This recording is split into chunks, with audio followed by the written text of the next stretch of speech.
Supongamos que queremos determinar la distancia que viaja un coche en 4 segundos.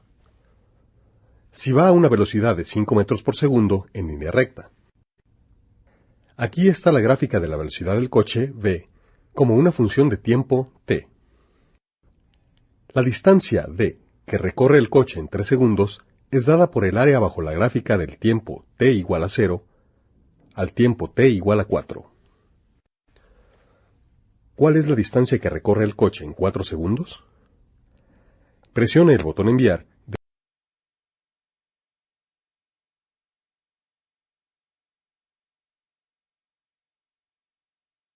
de seleccionar su respuesta. La distancia se calcula fácilmente porque el área es simplemente un rectángulo. Supongamos que la velocidad del coche varía con el tiempo como se muestra en la curva de la velocidad en esta gráfica. No es tan fácil calcular la distancia que viaja el coche en 4 segundos en este caso, porque el área bajo la curva no es simplemente un rectángulo. Vemos que al usar un rectángulo para aproximar el área bajo la curva, nos daría un resultado muy pobre. El área es mucho mayor. Un mejor método para determinar el área sería usar una serie de rectángulos pequeños para aproximar el área bajo la curva.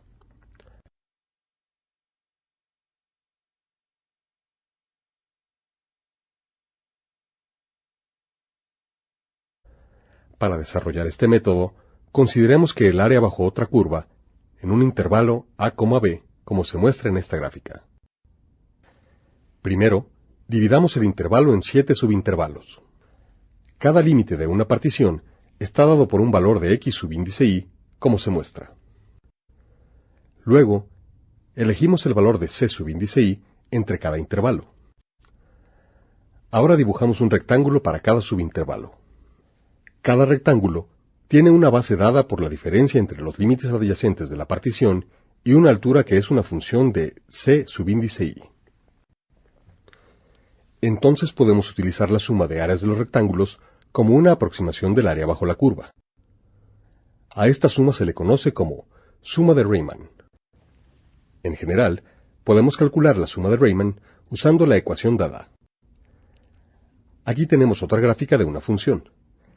Queremos determinar el área en el intervalo dado. Aproximemos el área usando 3 rectángulos con bases iguales. ¿Cuál es el área aproximada bajo la curva que podemos calcular a partir de las áreas de los rectángulos? Presione el botón Enviar después de seleccionar su respuesta.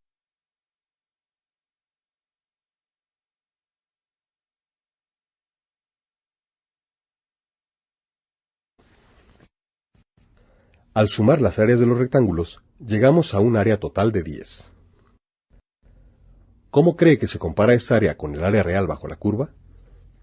Presione el botón Enviar después de seleccionar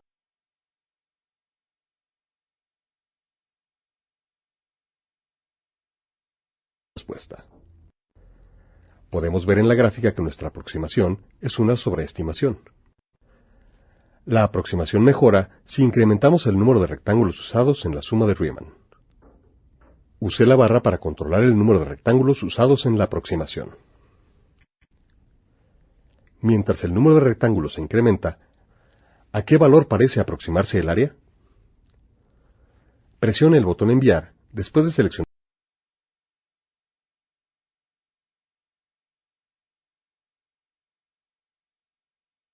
la respuesta.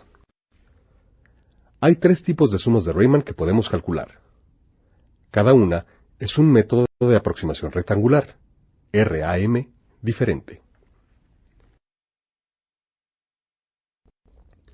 En este método, el lado derecho de cada subintervalo se usa para determinar la altura del rectángulo correspondiente. Aquí tenemos una gráfica que muestra el área bajo la curva en el intervalo dado. Se aproxima usando 4 rectángulos. ¿Cuál es el área aproximada bajo la curva usando el método del lado derecho, MARD? Presione el botón Enviar después de seleccionar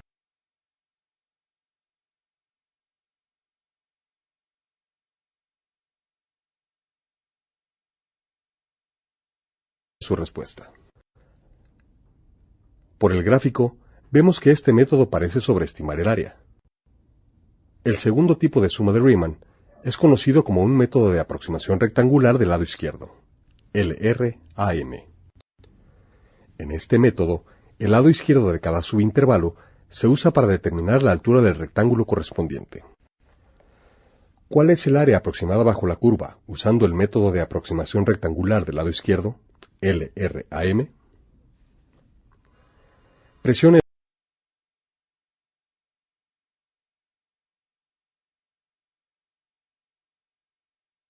en enviar después de seleccionar su respuesta.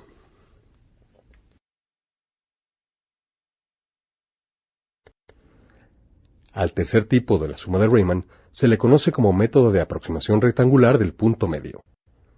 En este método, el punto medio de cada subintervalo se usa para determinar la altura del rectángulo correspondiente. ¿Cuál es el área aproximada bajo la curva usando el método del punto medio? Presione el botón Enviar después de seleccionar su respuesta.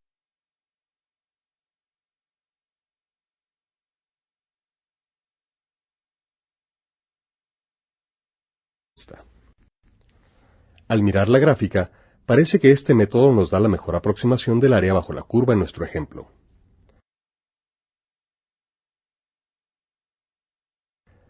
Al determinar el área bajo una curva en un intervalo dado usando rectángulos, encontramos que entre más rectángulos usemos, la aproximación mejorará. Parece que si pudiéramos usar un número infinito de rectángulos en el intervalo, el área aproximada calculada al utilizar rectángulos nos daría el valor real del área. ¿Cuál de las siguientes muestra esta conclusión en forma de límite? Presione el botón Enviar después de